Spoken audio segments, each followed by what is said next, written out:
Hello friends, welcome to my YouTube channel. So today in this video I am going to show you how to set the action button to turn on or off the flashlight in this device. For this open settings, so here you can see at the left side here is the action button. Now we are going to set the action button for the flashlight. For this, go to settings. So here you can see the option action button. Tap on this one, then swipe left or right. You can see the option torch. Okay, after select this one, just press and hold the action button. Now you can see the torch light is enabled, turned on.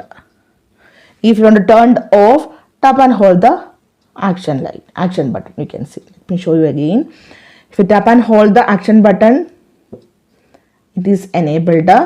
If you turn off, tap and press and hold the action button.